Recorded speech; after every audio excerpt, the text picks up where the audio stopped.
Ay, din ng konti. Siyempre, sila yung mga nag-check o nagte-test ng mga product. Okay na po ba? Yan. Okay po.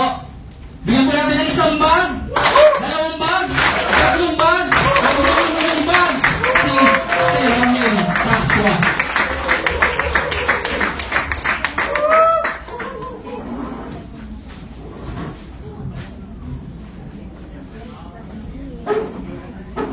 Good morning po.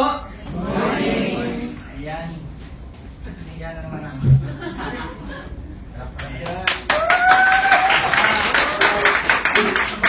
Ako po pala si Ramil Pascua, taga Quezon, at napunta po dito sa Cavite para sa isang magandang trabaho at ika nga'y malaking sweldo. Okay po. Nung hindi ko po kilala yung barley, para po sa akin, kailangan kong mag-aral. At ang kailangan ko pong kurso ay yung kung saan kikita ako ng malaki at makikinabang yung pamilya ko. Pero sa kabaligtaran po, habang ako ay nagtatrabaho sa International Chemicals Company, lahat po ng klase ng chemicals ay amin pong nakakaharap. From 300 GPL to milligram. Pabababain po siya hanggang doon sa kaya na siyang i-absorb ng tao. Ngayon po, at age of 25, sa sobra ko pong exposed sa chemicals, na-diagnose po ako ng stage 4 agad, diabetes. So, nag-insulin po ako 3 times a day. So, dahil po yung insulin ay ina-absorb or dumadaan po sa ating kidney, after 3 months po, nagkaroon po ako ng kidney stone. Ngayon, pagklapit ko po sa doktor, sabi ko po sa kanya is may kidney stone ako, ayon dun sa medical, pag-test po niya, kidney stone niya. Ang hatol niya po is shockwave. Kasi po, hindi pwedeng operahin dahil po 480 po yung sugar ko at the time. Ang ginawa po ay isa shockwave, pero nung mag-second opinion ako, ang sabi po sa akin ng family doctor namin ay bali 10% lang ng 100% yung assurance na mawawala yung kidney stone ko.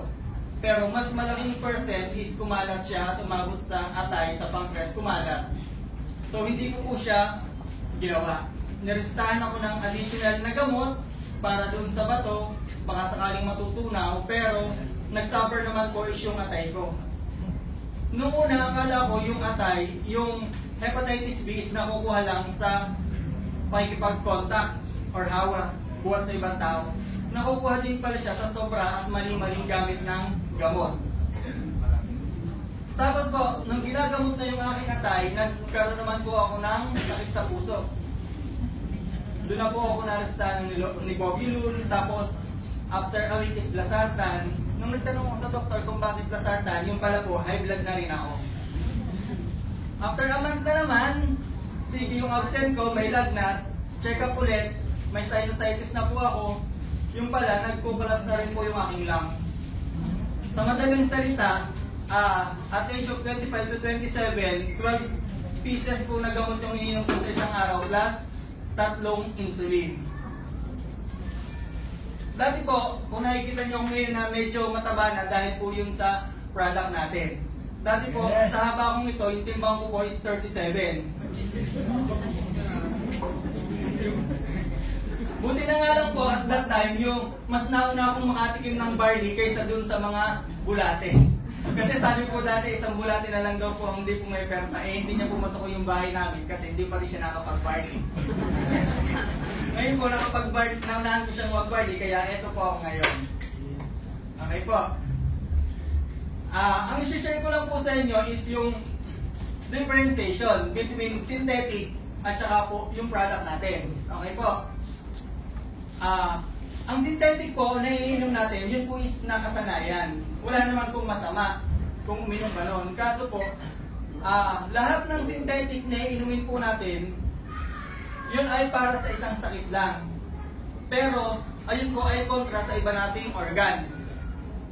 And, bawat miligram, bawat gramo na iinumin natin from synthetic, mag-iiwan po yun ng 1 ppm or masyadong science yata yun. Ano po, maliliit na butil na may iwan sa ugat natin. Ganun po siya. At ayun po ay magre-react in a long run. Pwede ko pong magka-high blood, magkasakit na po sa lahat ng sakit. Kasi po yung mga synthetic, hindi natin alam, ang sinisira niyang unang-una is kidney, tapos po yung ating atay, tapos po yung pancreas. Uubusin niya yung natural insulin sa ating katawan. Yun po yung nangyari sa akin. So, ano ba nangyari nung pinakilala sa akin yung barley? Nung una po, ayaw kong maniwala.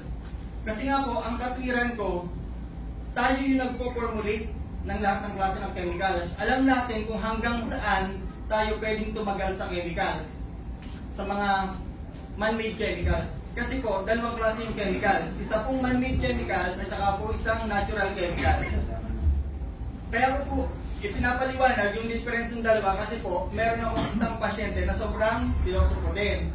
Sabi niya, chemicals din naman po yung product natin eh. Bakit itinetake din? Yun po, yan po is natural chemicals. Wala pong may iwan sa ating katawan. Lahat ng sobra is tatanggalin ng ating product. Ngayon po, sabi ko dun sa office mate ko na nag-offer sa akin, ayoko yan, lokohan lang pag yan ang ginamit natin. Kasi herbal lang yan. Ano bang magagawa ng herbal? Paniliwanag niya na sa akin, parang maganda to, no? Approved therapeutic claim. Alam mo ba yun? Sabi ko, oo. Alam ko naman yun eh. Pero wala pang patunay na magaling talaga yung produkto niyan.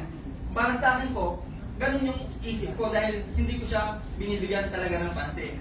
Nung sinabi niya sa akin na, pare, subukan mo to, total, mamamatay ka na din naman eh, try mo, baka mabuhay ka pa. Ayun po. Napaisip po ako noon. So, after a month na umiinom po ako ng barley, yung sugar ko po is tumaas from 480, naging 400, naging 520. Ano pong mararamdaman ko? Matutuwa po ba ako dun sa naggalok sa akin o magagalit? Magagalit. Okay po, nagalit po talaga ako sa kanya. Ngayon, sinabi po ng boss namin, yan yung ginagawa nyo eh. Bakit hindi mo i-test? Bakit hindi nyo subukan? Dahil po kami sa company namin, lahat po dispalinghado. Lahat po may sakit. Hanggang sa ngayon po, ay may mga pinapagamot yung company namin. Then may isang, yung manager ko na nagtiwala din sa barley, kaso nga lang po talagang siguro huli na. Bali, dealer po din siya ng barley, pero namatay siya last March. Talagang huli na po siya talaga. So sabi ko, ang swerte ko kasi nakasurvive pa ako. Yes. Tines ko yung barley. Kung ano ba yung nangyayari. Bakit imbis na bumaba, yung sugar ko sa katawan is lalong tumaas. Yung pala po, sa chemical term po, sa science po, ang tawag doon, exothermic reaction. Exothermic reaction, ibig sabihin po, yung katawan natin is punong-puno ng dumi. Punong-puno na ng RE, punong-puno na ng free radicals, at punong-puno na po ng monosodium glutamate. Ano ba yung monosodium glutamate? Ayun po ay MSG or preservatives na nakukuha natin sa lahat ng ating kinakain. Ngayon, pag mo ng baril, nag-react siya. Lumabas siya. Ibig sabihin, yung mga synthetic po sa loob ng katawan ko is binasag ng barley, kaya tumas yung aking sugar. Sa madaling salita, ang tawag po doon is fluctuation. Lapit po rin ako dun sa kasamaan ko, sabi ko ayaw ko na kasi lalo akong mapapahamak dyan. Sabi sa akin, ituloy mo lang. After second month po, magpa-check up po sa doktor, yung akin pong sugar, nagulat na naman po ako. From 520, bumaba po siya sa 280. Pag sabi ko, maganda na yung nagiging resulta. Sabi ko, sige, tutuloy-tuloy ko na lang. Then, from 280, bumaba po siya ng 190 hanggang umabot po siya ng 150. Nag-normal po siya. Tapos, yung doktor po na nag-check sa akin sa sugar ko, binalikan ko. Kasi po, before, sabi niya sa akin, magkasakit na daw po ako ng TB kasi 6 months lang inagamutan, wag lang daw po diabetes. Kasi pag diabetes, lifetime, hanggat ako'y buhay. Nung binalikan ko siya, sabi ko, Dok, sabi mo po, hindi na ako gagaling, kaya kailangan kong mag-insulin para mabuhay. Bakit po ngayon yan yung lumabas? na resulta sa test mo. Ang sabi ko sa akin ng doktor, minsan kasi nasa sistema yan ng katawan ng tao. Yung nanay ko, tawa siya ng tawa. Sabi niya, ano bang ginawa mo? Pinakita ko po sa kanya yung product natin, yung barley, pinakita ko po. Ngayon, pag open niya ng drawer niya, may barley. Sabi ko, inainom ka rin pala niyan eh. Nainom siya, pero hindi niya po pwedeng i-reseta. Kasi, hindi po siya part nung business natin. Kasi, ewan ko po, parang po kasi sa akin, parang, ang binabayaran po kasi sa kanila is yung kanilang license. Kaya hindi niya na-i-offer sa akin.